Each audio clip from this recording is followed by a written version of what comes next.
Hey guys, welcome to the Bourboneering podcast. I'm your host Austin. Let's get started. Today I'm talking about sourcing whiskey. And I have past episodes about this and I highly encourage you to go listen to those.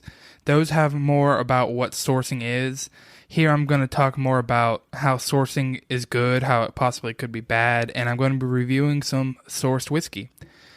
So today, the whiskey is a little heads up that I'll be going through, and I'll be using these whiskeys not only as a review for these whiskeys, but using them to tell a story and kind of talk about the podcast further.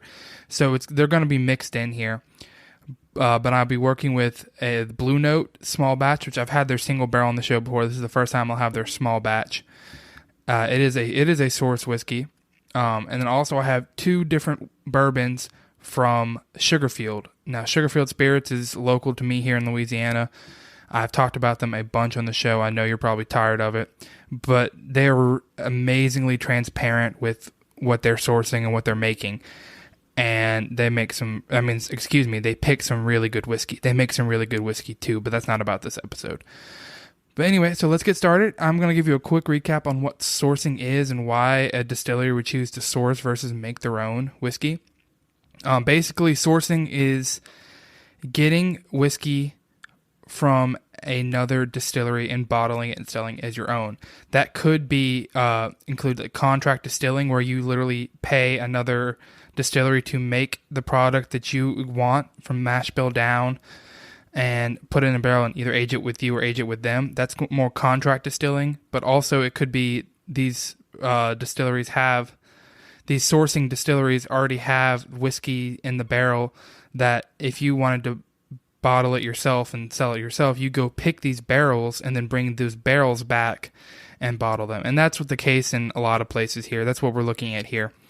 And this is a great way for a new distillery to have a whiskey in their lineup. Whiskey obviously takes time. Good whiskey takes years to sit in a barrel and age. You can't just make it and the next day sell it. So a new distillery has a few options, and any combination of these options as well. They can make clear spirits, like for example, Sugarfield is making a bunch of rum. They have making some vodka. And they're making some awesome liqueurs with local fruits and other local ingredients. And they're making their own whiskey and it's sitting in a barrel. But they're also doing option 2, which is sourcing pre-made, pre-aged whiskey and bottling it as their own. And actually, they're sourcing a bunch of barrels and blending these barrels into their own blends, which is even more step further. And you'll see in a second how transparent they are with that. Blue Note also sources whiskey. I'm looking at their website, and they are very transparent about what's in the bottle, the age, the mash bill, the batch size, all of that. They're not really showing where they get the whiskey from, although it's kind of not a secret anymore. And I'm going to say what I strongly think it is, but I cannot confirm that later. I really want to work with Blue Note. I really want to have a distillery highlight episode with them. So people from Blue Note, if you're listening right now, I am totally happy to have one of y'all on the show and talk about it. I love their single barrel that I have so far. I hear great things about their small batch, which I'm about to try. And I hear great thing about Riverset Rye, which is their rye whiskey. But anyway, so I don't mean that they're being shady. There's just sometimes you have contracts where you cannot announce what distillery you're getting things from. That's not necessarily being shady or non-transparent. That's just the deal they worked out.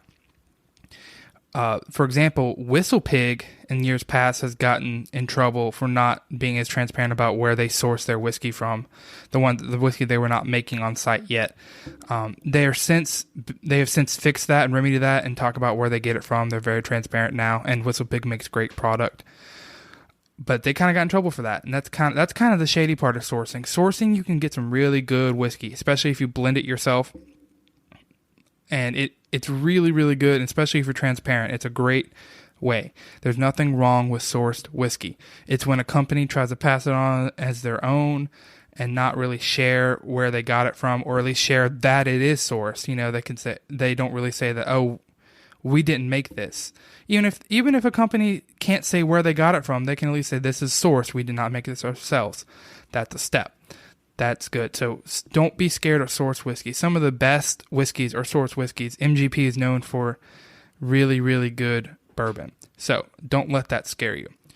All right, so I'm going to move on. I'm going to review this this Blue Note small batch here.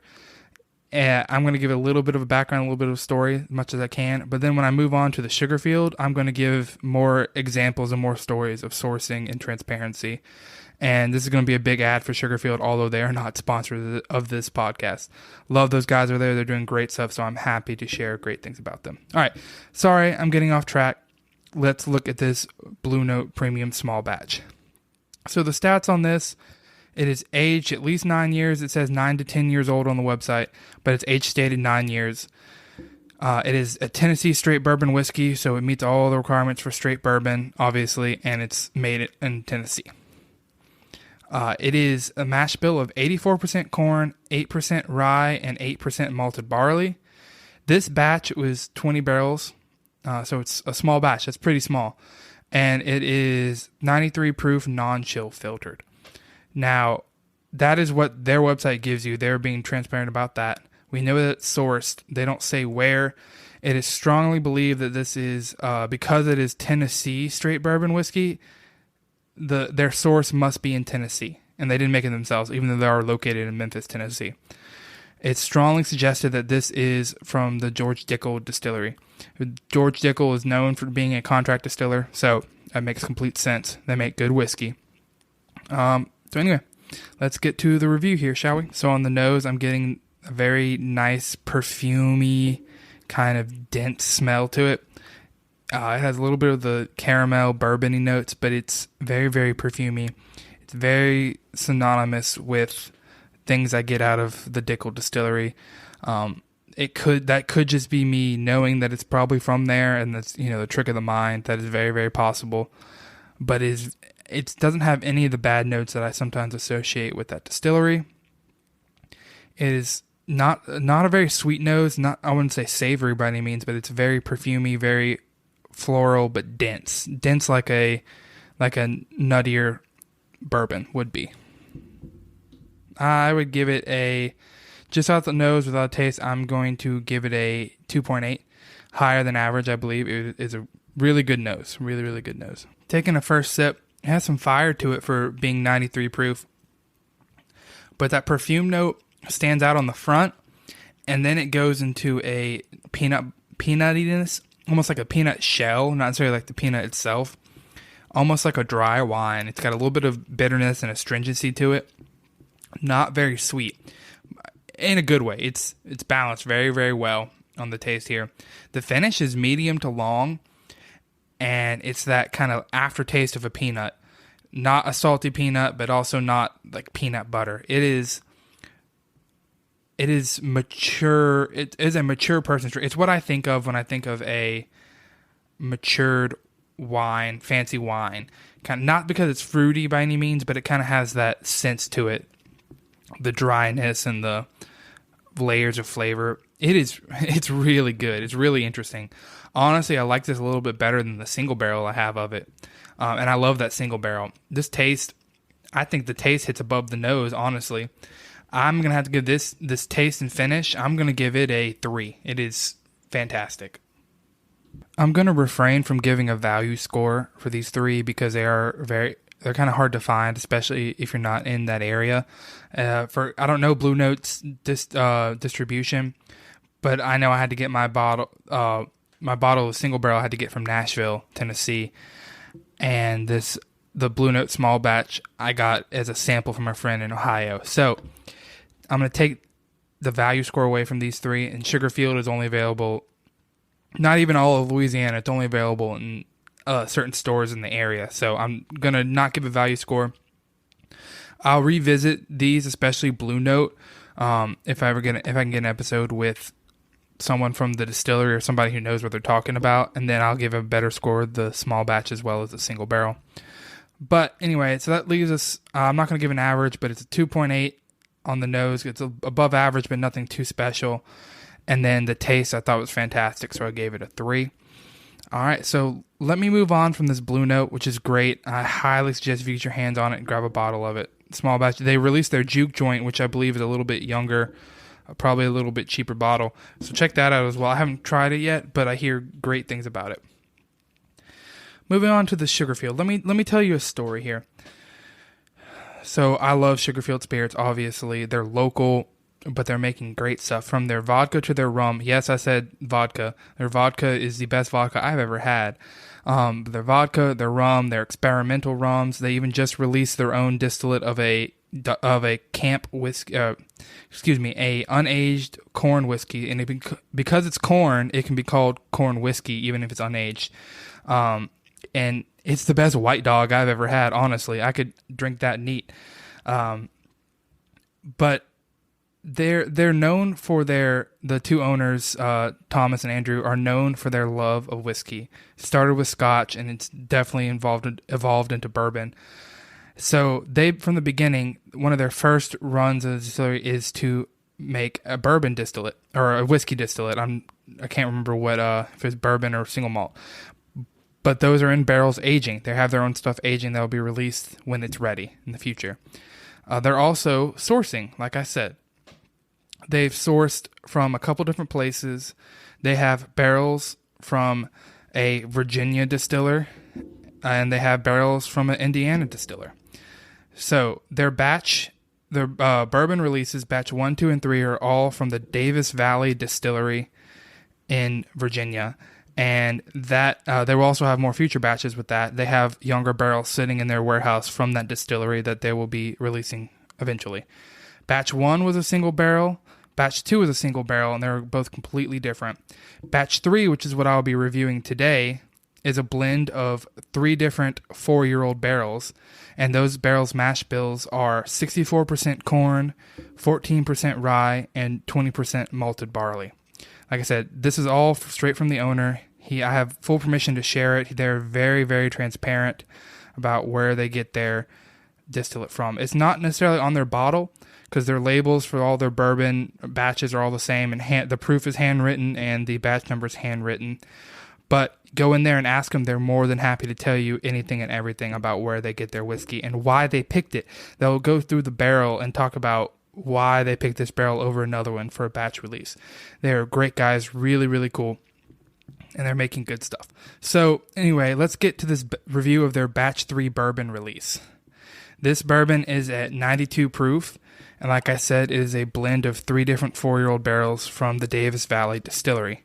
And it's 64% corn, 14% rye, and 20% malted barley. So that's pretty high in the malted barley. Let's see what we have on the nose here. All right, taking this nose real quick. I definitely get the musty corn that I get out of a young bourbon. I mean, it's 4 years old, so that's definitely there. But it's interesting. It's not spiky. It's not sharp like out of a young bourbon. It's just that nose is there. But other than that, there's a honey sweetness and maybe like a bubble gum, like a double bubble kind of smell to it. It's very, very interesting. It's not like anything I've had before. It's young, obviously, but not in a bad way, if that makes sense. There's nothing unpleasant about this nose. Maybe a little bit of the musty corn, and that's only from when you get that note, it usually means it's young, and sometimes that could mean bad things. But this nose is very intriguing. I'm going to give it a 2.6, just above your average nose. It's interesting enough and not offensive that it's worth just above that average mark. On the taste, that kind of young corn is still there, but again, no sharpness out of a young whiskey. It's just the taste, and then it opens up into like a floral honeysuckle field, if that makes sense. It's sweet, but not overpoweringly sweet. It's got some floral notes, some perfumey notes, kind of almost give a little bit of bitterness, but just enough that it needs kind of balance it out. And then at the end, finally, I get some oakiness and a little bit of a bitterness to about a medium short finish. And again, this punches well above its age. It's really good. I can vouch for it. It's great in a cocktail, especially an old fashioned or something that is bourbon forward. I think that the simple syrup, and the bitters kind of knock down a little bit of that musty corn youngness and let the great notes in this bourbon kind of shine out. But as young as it is, good as it is for its age, I have to give it a fair score, and I'm going to give this a 2.5 on the taste. It is good. There's nothing offensive about it other than it's a little bit young. But I wouldn't call it. It wouldn't stand up against, say, a good Knob Creek pick, or I'm just looking at what's in front of her. Even this Blue Note, which is 9 to 10 years old, but just without knowing the age, it wouldn't stand up. So I have to give it a fair score. But again, it's good. I highly suggest getting a bottle. It's interesting. It's great in a cocktail. It's fun. It's supporting a local distillery. That being said, we got another one from Sugarfield that we need to try here. That is from a totally different source. All right, guys. Our last whiskey of the day is Sugarfield's Batch 4 Bourbon. Now, this is a higher proof. This is a 97 proof. It is sourced from MGP in Indiana. So MGP is one of the largest contract distillers, and they make a bunch of whiskey for a bunch of distilleries. And the Bourbon Society that I'm part of was lucky enough to pick a barrel from Sugarfield that is sourced from MGP recently, and it is fantastic. At 112 proof, it is awesome.